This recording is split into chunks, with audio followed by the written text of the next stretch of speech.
जालाखौ गोसोखां डिजिटेल सावथुन नुब्लां लुनायनि अन्थाइ खाम्फा गायसनदों बिटिसिनि गाहाय मावफुं सोद्रोमा प्रमद बर'आ। चिरां जिल्लानि रुनिखाथायाव दिनै बिटिसिनि मावफुं सोद्रोमा प्रमद बर'आ जालाख' एबा टिकेन्द्रजित नार्जारि गोसोखां डिजिटेल सावथुन नुब्लां लुनायनि अन्थाइ खाम्फाखौ बेखेवनानै होयो।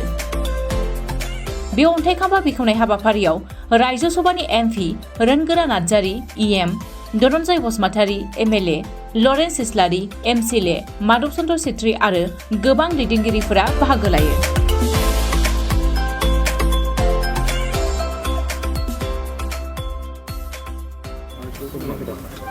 गोबाव समनि उनाव बिटिसिआव गोदानै मोनसे सिनेमा हल मोनसे मोजां मोनसे बर' सावथुननि जायगा मोननो थांगासिनो मा मेसेज होनो सानो रायजोआव? जोङो थांनाय बोसोराव साननाय जादोंमोन, नाथाय देग्लाय बोसोराव बेखौ मावफुंबाय।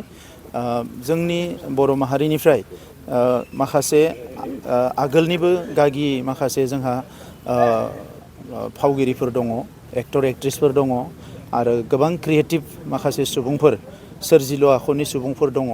दा बिथांमोना बायदिसिना जेंनानि गेजेरजोंबो माहारिनि हारिमु बिथिंखौ जौगाहोनो थाखाय आरो माहारिनि मानसिफोरनो मोजां मेसेज होनो थाखाय गोबां फिल्म बिथांमोना बर'नो, नाथाय गोबां जाहोनाव बिथांमोना लस जानो गोनां जायो, मानोना जोंहा सिनेमा हल गैया। दा बेवहाय मेसेजखौबो नांगौ बायदि हरनो हाया जायो आरो लोगोसे फाइनेन्सियेलि रांखान्थि बिथिङाव जेसेबां खरसा खालामो बेखौ बरनफिननायाबो उसुबिदा जायो।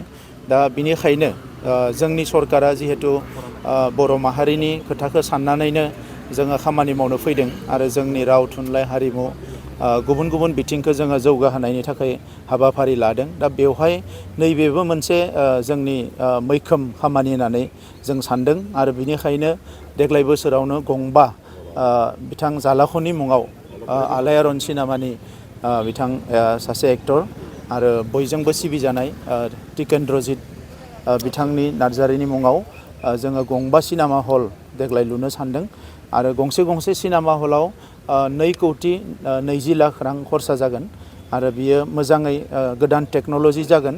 बेवहाय सिनेमाजों लोगोसे वर्ल्ड काप क्रिकेट नायनो हागोन, गुबुन माखासे प्रग्रामफोर साइन्सनि माबा मोनसे नायनांगौब्ला, प्राइम मिनिस्टारनि माबा मोनसे स्पिच, इन्टारनेशनेल स्टेन्डार्डनि माबा मोनसे कनफारेन्स, बे गासैखौबो रायजो राजाफ्रा बेवहाय नायनो हागोन आरो बेबायदि टेक्न'लजिखौ बेवहाय होनाय जागोन।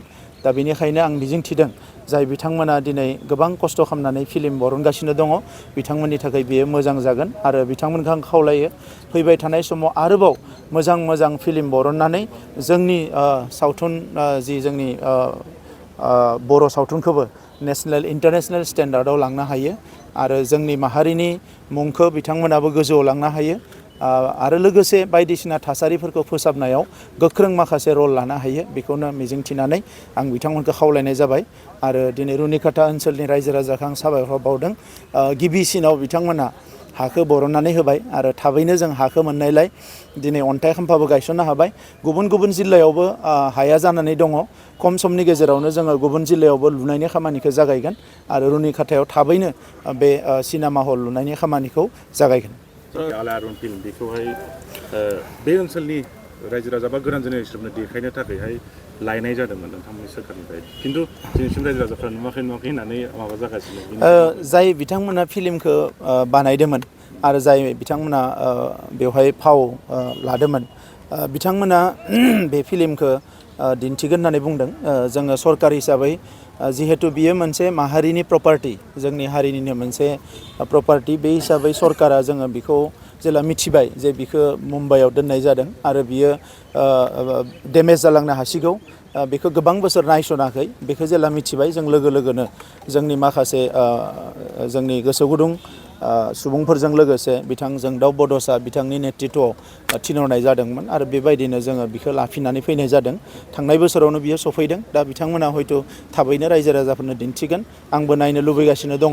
दा नंखायनो बिथांमोनाखौ आंबो खावलायगोन थाबैनो जाहाथे रायजो राजाफोरनो बिथांमोना दिन्थियो।